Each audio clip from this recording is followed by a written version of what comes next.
So this is the first panel session of the day entitled Shifting Sands of FinTech, the future of the UK outside of the EU with Brexit and a number of related topics on the agenda that Ashok raised.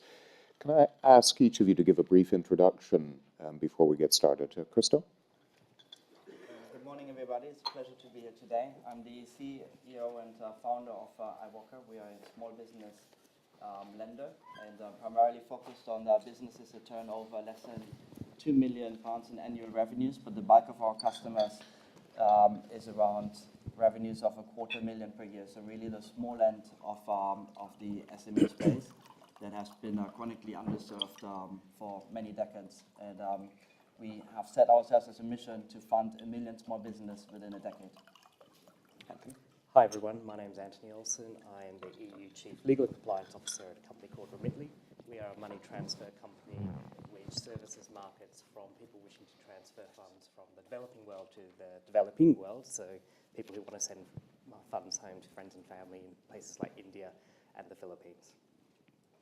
I'm Francisco Lorca. I run Startup Bootcamp FinTech London. We are an accelerator based on FinTech. We run accelerators in very similar countries: Singapore, London, Mumbai, New York, soon to announce Shanghai and Sydney. Ashok Vaswani, CEO of Barclays UK. Great. We've got, I think, 45 minutes. Is that correct? We've got a stop time? 40 minutes, right. Okay. So we should be finished just past 10 o'clock. We've got three big questions that we'll try to get through over that period. And the first one I want to ask each of you. So what do you think is the impact of a hard Brexit, particularly on the UK fintech ecosystem, its ability to attract investment, and its ability to get out there and scale globally? Let me just start with you, Christo. So I remember very well, I guess as everyone here in the room, the time the referendum happened and the sort of first day, the morning kind of it, everyone waking up and feeling somewhat shocked. And at the time, we were raising both a large debt facility as well as a large equity Series C round. And you wake up and kind of say, holy shit, what is that going to mean to me? Because everyone sort of obviously saw this a bit as a risk. No one was yet sort of really talking about the event actually happening so much, as most people expected it would be a no. But we were very lucky that we could close both our debt facility as well as our equity round. But certainly we did see that some of the demand that we had dropped off. And I think while we kind of were very successful in the closing of it, it was a testimony that we had incredibly strong traction and all of the attributes that venture capital investors really look for. But I think on the margin, you have already seen a negative impact on the funding side post-Brexit that came together with a generally cooling down of some of the tech sector in general. So it does hurt now in the short term.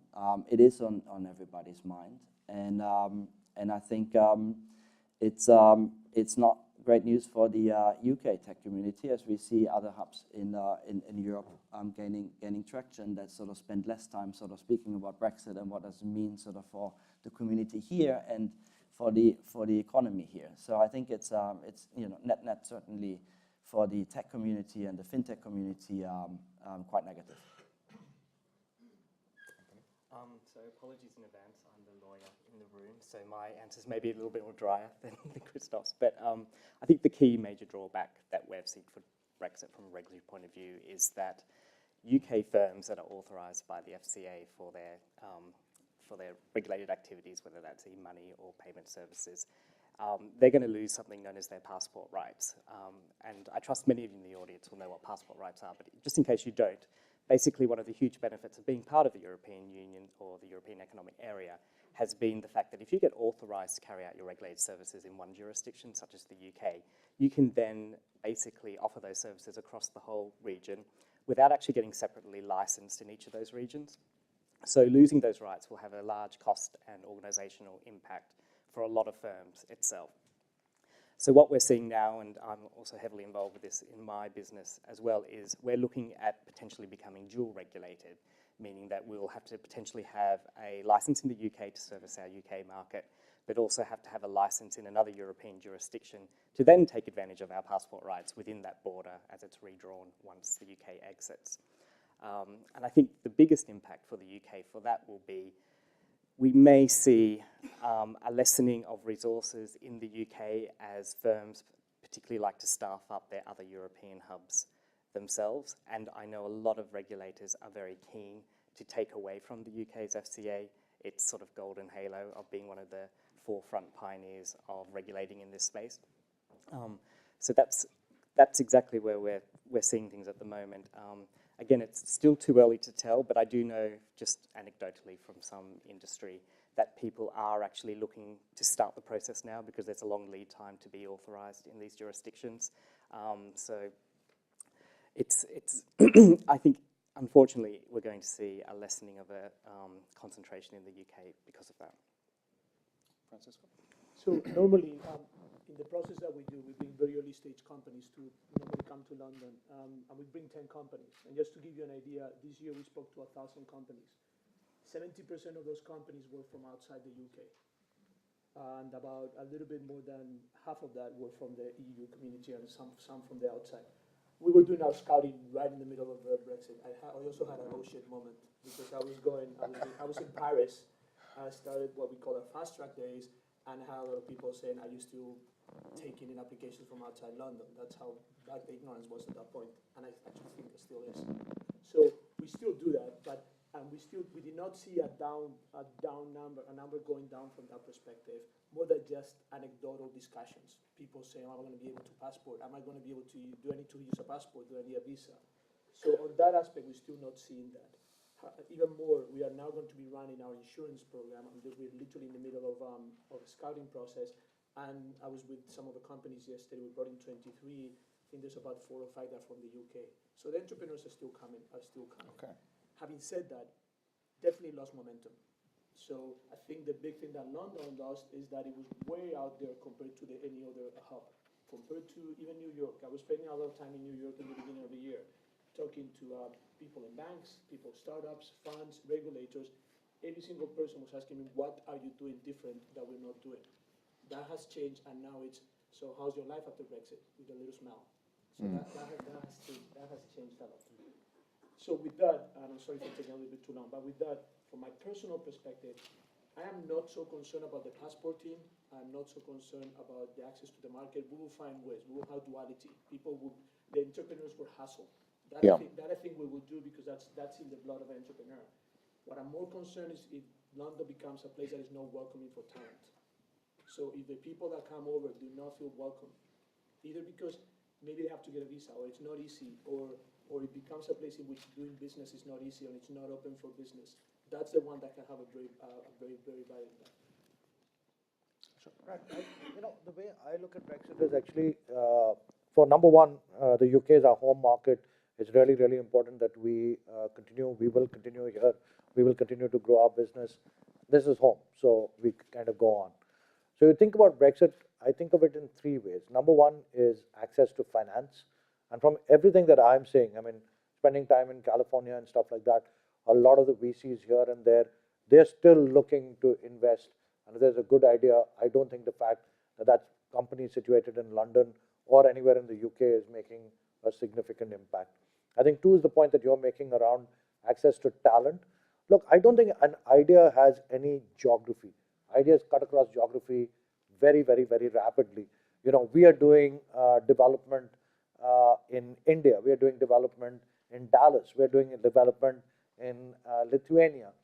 This is all those ideas that are flowing around the world that's coming to us that we are implementing here. And more or less, these ideas are kind of going around. So I worry about that less as well. The third is ease of doing business, which is, again, I think the 2 of you mentioned. Clearly, if there's hard Brexit, yes, passporting will have to happen. I think the entrepreneurs will be able to get around it. Will it be a little more difficult? Sure, it will be a little more difficult. But is it unsurmountable? I don't think so. Okay. So there's a range of responses on that question, from increasingly difficult, and we need to make sure that we remain attractive, not just to investors, but in attracting talent, which I think is recognized as one of the key strengths of the London ecosystem.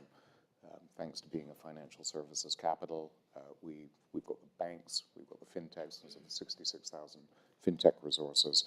But the question is, again, an investment and what will happen with investment, or in the case of a hard Brexit, how we go about getting the rights or the authorizations that we might need.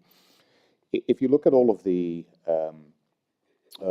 discussion around other European hubs first, before we take other global hubs, do you see other hubs emerging in Europe in the first instance that really do pose not necessarily an existential threat to London, but really do offer a talent pool, an investment environment, and a collaborative institutional environment in the way that London does? Just in Europe first, and then let's look at the rest of the world. Asha, can we start with you? We'll come back. So, the emergence of hubs promoting FinTech is less about Brexit, right? I think that was happening in any event. So all the activity that we see happening in Berlin. I mean, look at what's happening I know it's technically not in the EU, but Scandinavia. I mean, the Scandinavian banks and Scandinavian are far, far, far ahead of anybody else, right?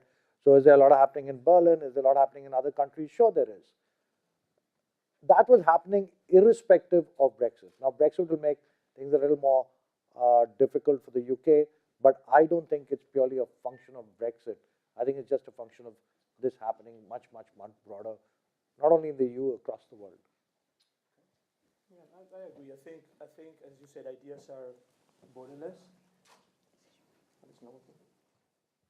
Sorry, I think ideas are actually borderless, so I agree with that. I think, however, for the very, very top talent, the one that's mobile, the one that London became a magnet to, that I don't think there's a rival in Europe. I don't think people will go. I mean, you will now have a critical mass of people in Berlin, in Dublin. I'm from Spain, in Barcelona, Norway. You'll never get that what we have here. Right, and so I just want to test that though. So whilst there clearly are purely competitive forces, and no regard for Brexit one way or another, all of these other European hubs, I think the view of both of you is that there isn't one that's necessarily standing out that's going to, resources or capital are going to gravitate as an alternative to London. And Brexit in this case is largely irrelevant, although, there are things to pay attention to. Is that the sense? I think you will have a couple of places that will be like landing places in Europe for people to passport. Yeah. But not a place that in Europe that's going to be stealing everything that we have here. Yeah, I got it. I mean, a number of FinTechs that I speak to talk about passporting through Dublin, but, and clearly there's a hearts and minds issue, but really leaving material operations here, where quite often they've got coding operations in Eastern Europe or India anyway. So we're already operating a global model here. So, Anthony? I think I would agree as well. I think the FinTech hubs will emerge in their own ecosystems generally. Unsurprisingly, I will revert back to, I think, a friendly regulatory environment. I think the UK still has a large role to play to continue the efforts it's done at the forefront of promoting FinTech. It's had some successful programs with Innovate Finance, also doing a regulatory sandbox, which basically allows innovative companies to run through their models with the regulator without fear of reprisal in the early stages. I think what's also interesting is by the FCA doing that and looking at it as a competitive advantage for the country as a whole, we are seeing other regulators take a similar approach. A notable example of that is, say, Switzerland, which technically isn't in the EU itself. It's trying to relax a lot of its rules for virtual currency exchanges, not completely, but it's definitely going out there to try and market and target other FinTech providers itself. And I think giving that regulatory comfort to those players will definitely be attractive, particularly if you're seeing firms come from, say, the US or other parts of the world and want to expand into Europe. That'll definitely be a key KPI they'll look at as to where they'll base their operations. And Anthony, I know from my own experience in previous lives looking at rolling out MiFID or UCITS in Europe, quite often the UK and the old FSA really played a leadership role, in many areas in Europe. And so if we were looking at other hubs in the context and putting Switzerland aside, what other European regulators do you see looking at the FCA, handbook, either on Project Innovate or the regulatory sandbox, or even in the context of something like PSD2, which I know is close to you, saying we're really going to accelerate our own view of financial services, and even in the context of Europe, take that back to Europe or take that back to Brussels. Yeah, it's a really great question, and we're struggling with that exact question at the moment internally, and I suspect there's a lot of other firms looking at this as well, particularly in the post-Brexit scenario. I wish I could just give you one jurisdiction, which is the magic answer that everyone should rush to in a post-Brexit world, which would be the ideal one. Unfortunately, I can't give that. There are some ones that I would say are top line. So you have Ireland, you have Luxembourg, and you also have the Netherlands, which are being looked at very closely by a lot of UK firms, particularly if they're looking to become dual regulated in a post-Brexit world generally. But all I would advise the audience is don't just necessarily follow the crowd here. These regulatory environments and these cities have very interesting peculiarities specific to themselves, which won't be a one-size-fits-all. To give you an example, like in Ireland, the regulator may require you to have, say, a non-executive director on your board, which may not work for your organizational input. Or Luxembourg, for instance, their regulator may require a lot of your IT systems to be based locally, which again, in the world we live in, as you mentioned, most of that's outsourced, via cloud computing, whether to the States, India, or other places as well. So there are a lot of peculiarities that still need to be ironed out. I think the good news is that a lot of these regulators, which have been seen traditionally as quite conservative, are starting to loosen up and be more open-minded to some of these issues. So it'll be interesting to see how it evolves now that the UK FCA may not be the prime example which people will want to be regulated by. Right, and it's an important question from our perspective at Innovate Finance, because we're always looking at FinTech hubs, and if we exclude China, we look at New York and London as being relatively competitive. They both have in excess of 60,000 FinTech-enabled people working in the system, talent.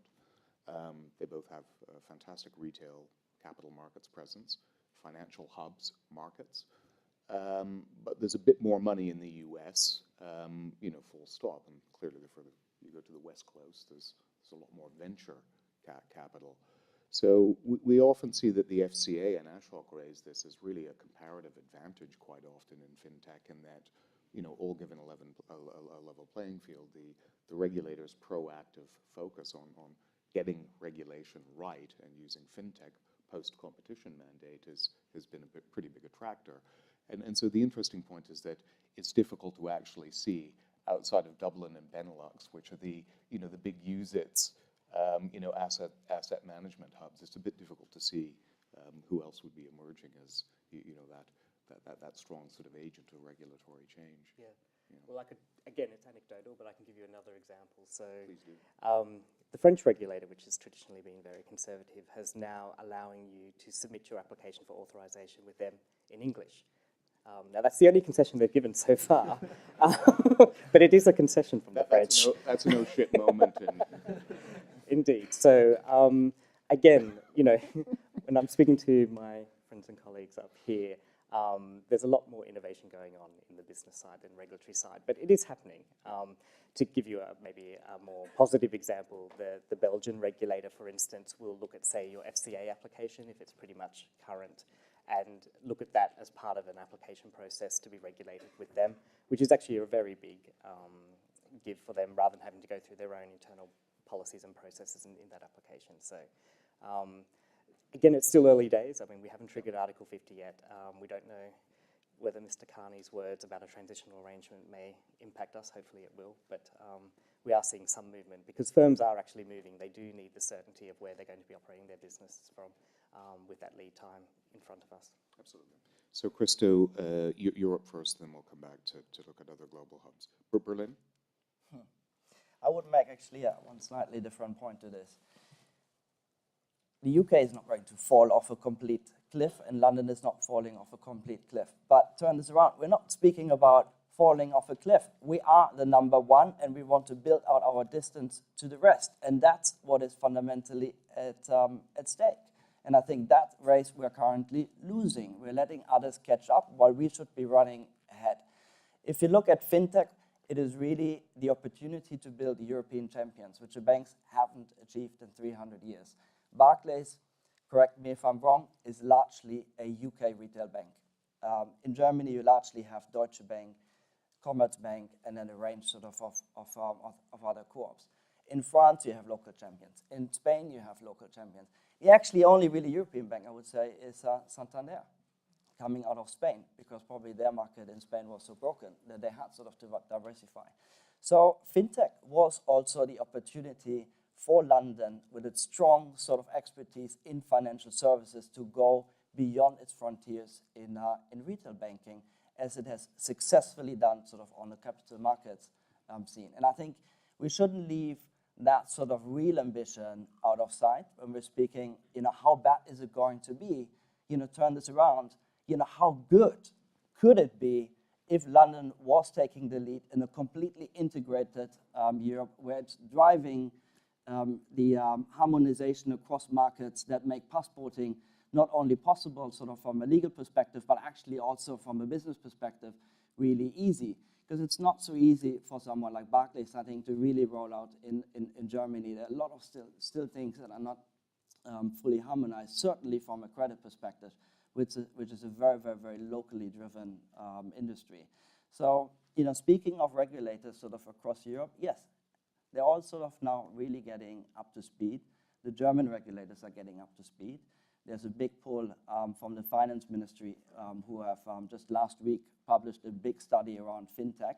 I mean, you can see, they're kind of seeing the opportunity of, grabbing business out of London and attracting sort of the hottest part of it, which is FinTech. They're not stupid. They see the opportunity, and they will make, our lives in London, as sort of the people who want to build this sort of center here, much, much, much more difficult. And it's going to be very hard to build a European champion out of London if it's not fully part of the integrated market. No one is going to have 1,000 people here in London when your market share here in London is 10%, but 90% somewhere else. It's just not going to happen. But obviously that won't materialize next year, or in 2 years, or in 3 years. That's a 10, 15, 20-year kind of building of a very, very large company, which typically doesn't happen overnight. Excellent. Thank you, Christian. And then for the second part of the hub question, we'll just start with you, Christian, and go back. Something happened this year. Chris Skinner and I were speaking at an event last night, and the thing that we were sharing notes on is that this is the first year that venture capital, so not institutional capital, but venture capital as it measures in FinTech, it's the first year that China has outstripped the US in volume, and we're at Q3. And the interesting thing on our numbers, I think it was about 7 billion Chinese versus about 5.5 billion all on US dollars. The interesting thing was that the US deals, the US amount was done over 430 deals, but the Chinese amount was done over 14 deals, where Alipay and Ant was the number one deal at about 4.5 billion. And so even in our own ecosystem, we see a lot of inbound Chinese capital. So we had Skyscanner last week, but our own member Nutmeg. Again, in looking at a number of the technologists here in today's conference, there's a lot of recognition that we might be good at business model innovation here, but the real technology, the real FinTech, you do find in places like China. They really get FinTech right. A lot of it has to do with demography. Or you find a lot of emerging technologies in places like the Valley, Tel Aviv, et cetera, that we're not even on top of here. So in looking at your own ambitions of either scaling or again, how we attract capital to our entrepreneurial hub here, are there other hubs that you've clocked as being really important for us to consider over the next year and a half in fostering relationships with, or other global hubs that you see really tearing away because they've got some sort of innate strength that we need to be tapping into? So from sort of my perspective of running Iwaka, you kind of see the US as being sort of one strong part, then Europe, of course, and then China is playing a little bit on its own. It's not that we have a huge amount of interaction with the Chinese market and the local players. It's equally hard for us to go to China as it's hard for a Chinese company to come to us, and their market is so big that we don't see so much them sort of coming here. And if you take Alipay as an example, they really focus on the Chinese market and rather sort of concentrate on initiatives that help them cater to Chinese people and help Chinese people sell more stuff to Europe, but they're not yet really kind of putting a huge amount of investment in Europe to replicate what they have in China here and compete with the local players. Other than for Chinese tourists coming to Europe. Exactly, yeah. Which is again sort of a very strong sort of Chinese angle. But I do think that again it's the whole if you coin it FinTech 5 years ago, there wasn't so much around at all when I started the company, and now of course it's a much bigger movement. And it's still in its infancy in many ways. The larger FinTech companies, relatively sort of to the bigger incumbents, are still very small. So I think you really have to take a 10, 15, 20-year view on the entire industry. And then I do think that technology is fundamentally breaking down the also sort of these cultural barriers. People buy iPhones as much in China as they buy them in the US or here in Europe, or at least maybe not exactly the iPhone, but something that does something that is very, very similar and gives them sort of the same access to the services. And I think you will see sort of this harmonization over the next 20, 30 years happening, and that sort of makes the world a more level playing field than it is today. And then, of course, sort of you would look at who are the best funded companies in the world that will take larger sort of stakes in other parts. And China is currently incredibly well positioned sort of to be eventually, very, very much in front of that race. But I guess, Christo, quite often, even in the context of Europe and in our own Innovate Finance community, we find entrepreneurs going to the US before they go to other places in Europe. You're probably one of the exceptions, really focused on where opportunities are in the European market. But not trying to make things binary, if we're looking over the next, the 24-month, 36-month horizon, is it, better a closer connection to technology and investment on the West Coast, or are we looking east?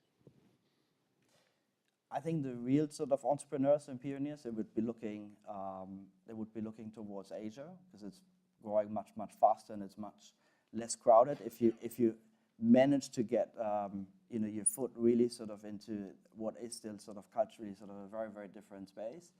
But if you do find a niche in the US where you feel the market isn't yet very crowded, which is often the case, that the US is just very much ahead of innovation as well, then of course sort of going into the US is somewhat easier, because it's somewhat easier to understand the people there.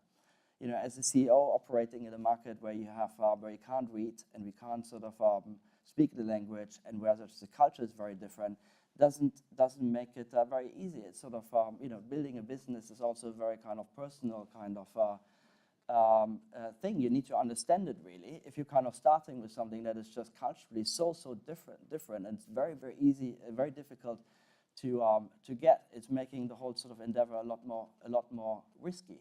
So it would need to be compensated by having a much bigger price in terms of growth, in terms of sort of ability sort of to get market share, if you get the right people sort of to implement it for you.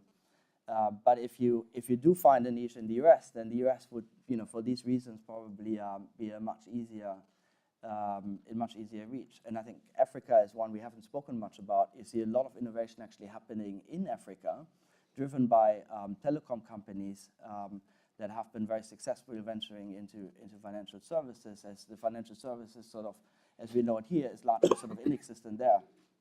And I think there are also great opportunities for entrepreneurs to go in these markets, and some of these markets would be much easier to tackle probably than some markets in China, or in Asia in general. Global hubs, Anthony? So just very quickly, there's one sector that I'm actually quite interested at the moment.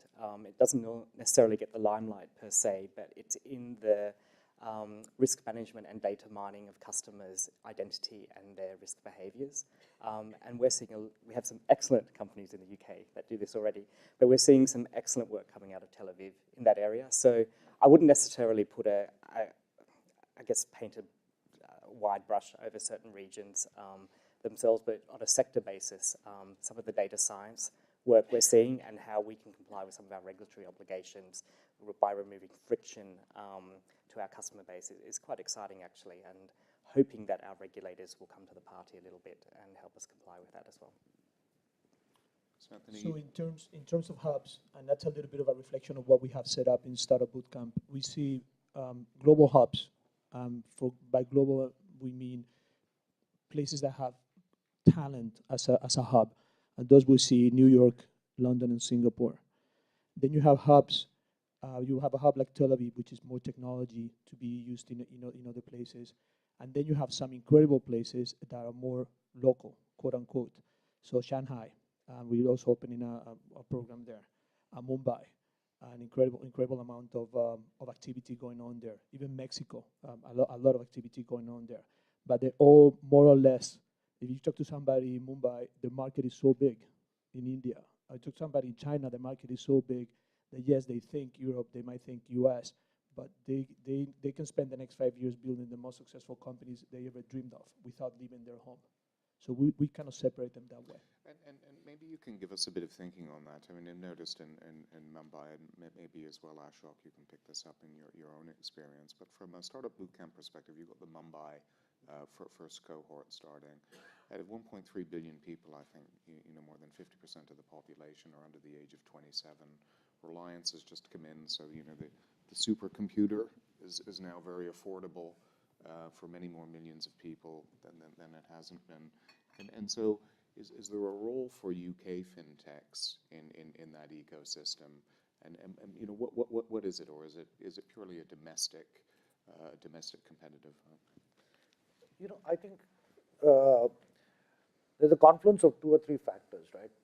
I think the first factor is how excited or how ready is generally the folks in a given country to take on things like new technology, right? So when I'm in the UK, I talk a lot about how we should make sure that nobody should be left behind, how we should make sure that people are kind of on this technology ladder, the digital legal program and stuff like that. I was stunned. I went to India as part of the UK Trade Association event, and I started talking in the same vein, right? That we've got to make sure that we leave nobody left behind in India, particularly the elderly generation and stuff like that.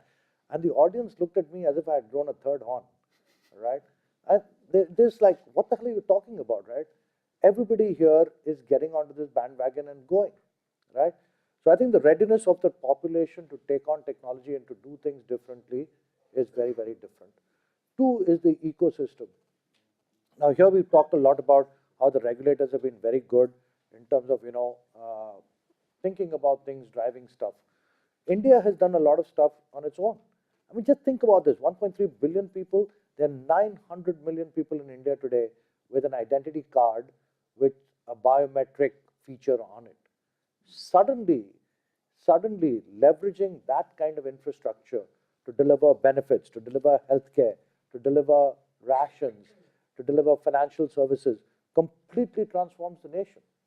And 2 weeks ago, roughly 2 weeks ago, the night before the US elections, the Prime Minister gets up and demonetizes the 500 rupee note and the 1,000 rupee note. That's like $7 note, right? And a $14 note. It's $7, like £5 note. Can you imagine £5 note not being, And today, what is India talking about? India is talking about a cashless society. The United States is not talking about a cashless society. The United States is still